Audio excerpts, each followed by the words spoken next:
आदमी मर रहा है, घर वाले कह रहे हैं अंगूठी मेरी, कड़ा तेरा, लड़ाई लगी हुई है। हमारे वृंदावन में हिसार से एक रसिक आते थे, पूरा नाम तो मैं भूल रहा हूँ, खेड़ा जी। हमने अपने आंखों से उनका दर्शन किया, उनके साथ अनेकों बार कीर्तन किया, कीर्तन के बड़े धारी और राधा रानी के कट्टर उपासक। बरसाना में जान प्राण वस्तु थी उनकी। राधा रानी के प्रेम में तो कभी कभी ठाकुर जी को खरी खोटी सुना देते, खरी खोटी लड़ पड़ते। कीर्तन में रसिकों की अपनी बड़ी प्यारी बहस होती है।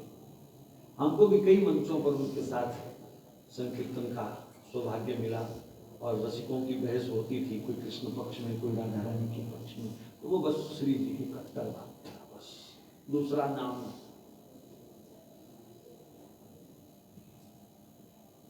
बरसाना जब जाते थे तो ऐसे, यही मरूंगा श्री जी, यही मरना मैंने, ऐसे यही मरना है, और पूरा महल सिर पे उठा लेना, ऐसे जोर जोर से रोना भी और छाती ठोक, यही मरना है, यही मरना है, यही मरना है।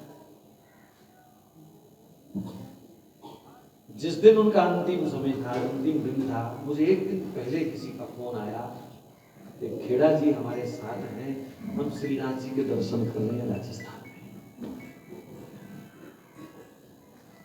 अगले दिन रात को दर्शन करके उनको वापिस आना था, तो उसी बंदे ने मुझे फिर फोन किया कि हम लोग वृंदावन तो आ रहे हैं, बस ऐसी बस हमारी वाल्वो बस है, लेकिन खेड़ा जी की तबीयत अचानक खराब हो गई और वो कह रहे हैं जल्दी बस वृंदावन पहुंचाओ, बरसाना पहुंचाओ, बरसाना पहुंचाओ। मैं बरसाने मरना, मैं बरसाने मरना। लेकिन कुछ ऐसी कोई प्रारब्ध का दोष रह गया, उनका चलती बस में वहीं अंतिम श्वास निकल गया। लेकिन बरसाना वो मरते मरते उस बंदे को ये बोले कि मेरा संस्कार बरसाने गई हो। बरसाना होते प्राण निकल गए।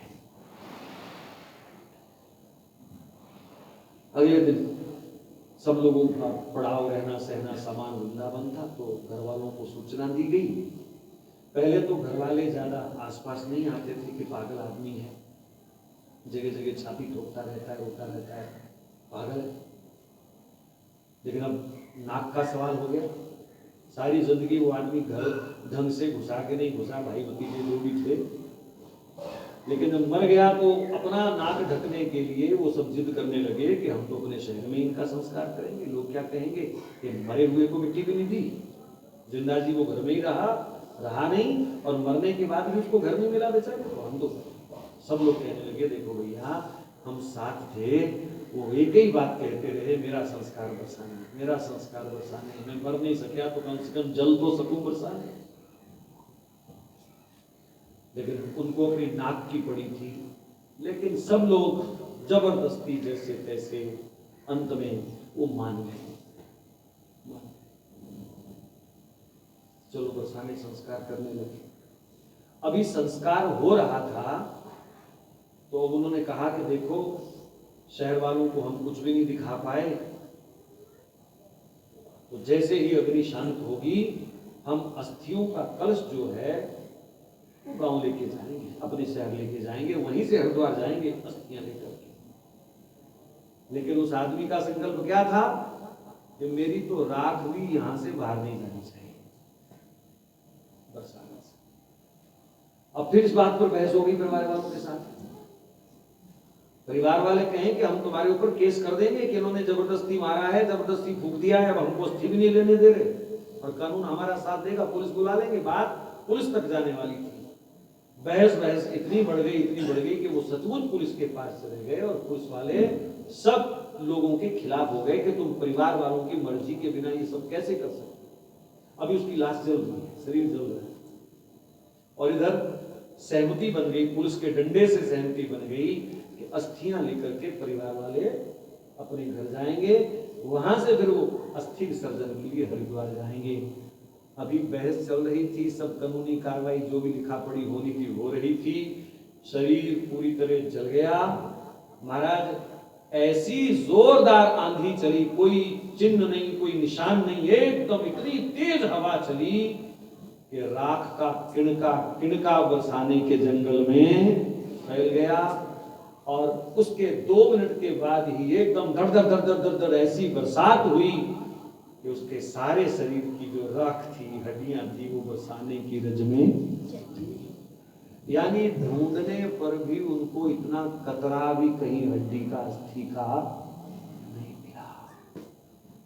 सब रसिक लोग, संत लोग उसकी चिता के स्थल को नाक रगड़ रगड़ करके प्रणाम करते हुए रोए कि वारे बंदे, अगर तेरा संकल्प था तो श्री जी ने पूर्ण भी कर दिया। आज भी उनकी कुछ रिकॉर्डिंग इत्यादि हमारे पास हैं कीर्तन की। बड़े धनी थे, बड़े धनी। कभी मान मंदिर में, कभी गहवर वन में, कभी उधर मानसरोवर में, जहाँ कहीं एकांत मिलता, कुंजों में बैठ करके और जोर जोर से श्री जी को पुकारना। और अंत में श्री जी ने अपने धाम में वास किया। एक संत ने और बताया, बोले मेरे को एक बार ये आदमी मिला था और श्री जी के सामने हम खड़े थे, तो संत कहता है कि मेरा ऐसे हाथ पकड़ करके कहता है कि बाबा बाबा, मेरा मन करता है मैं भी मंदिर के अंदर जाकर के श्री जी की सेवा करूं, श्री जी का श्रृंगार करूं। पर आप लोग नियम जानते हैं, गोसाई परिवार के सिवा कोई छू नहीं सकता उस विग्रह को, कोई भीतर जा नहीं सकता। बाबा ने कहा तेरी ये इच्छा कभी पूरी नहीं हो सकती भैया, तू कहाँ का पैदा हुआ, खत्तरी परिवार में, खेड़ा तेरी कुल कुटुंब है, तो यहाँ को केवल गोसाई लोग ही छू सकते हैं। तो कहा अच्छा बाबा, बरसाना बनूंगा, बरसाना जलूंगा और किसी गोसाई के घर में पैदा होऊंगा, तब तो श्री जी को छूऊंगा, कोई रोक नहीं पाएगा। पता नहीं कहाँ तक सत्य है, लेकिन हमने सुना कि वहीं दूसरे के तीसरे दिन ही किसी परिवार में, किसी गोसाई परिवार में एक बालक हुआ और सब कह रहे थे कि खेड़ा जी आ गए, खेड़ा जी आ गए। इच्छा थी। कुछ कहावतें भी बनती है, लेकिन मैं इसको कहावत नहीं कहूँगा, मैं तो कहूँगा कि भावे विद्युते देवा, भाव को ठाकुर जी जरूर पूरा करते हैं, श्री जी जरूर। तो आज उत्तरायण का तो यही भाव है, मेरी अंत समय बिच फड़लनी बा, मेरी अंत समय बिच फड़लनी बा, देवी वृंदावन बिच थोड़ी जई था, देवी वृंदावन बिच थोड़ी जई था। देखो हम बरसाना को याद कर रहे थे, बरसाना वाले भी आ गए थे। देवी बरसाने बिच थोड़ी जई था, देवी बरसाने बिच थोड़ी जई था। जे यमुना दी तार, यमुना दी तार मैनू मिल जावे, मैं दुनिया तो और की रहना। जे यमुना दी तार मैनू मिल जावे, मैं दुनिया तो और की रहना।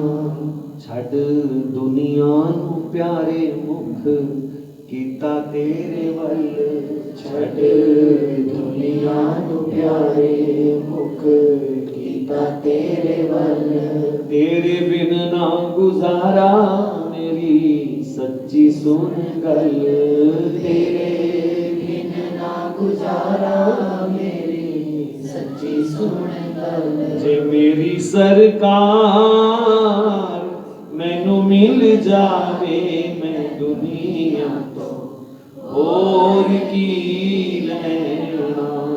जे मेरी सरकार मैनू मिल जावे, मैं दुनिया तो और की लेना। जे एक तेरा प्यार मैनू मिल जावे, मैं दुनिया तो और की लेना। दुनिया तो और की है। बोलो राधा रानी सरकार की। एक भजन किसी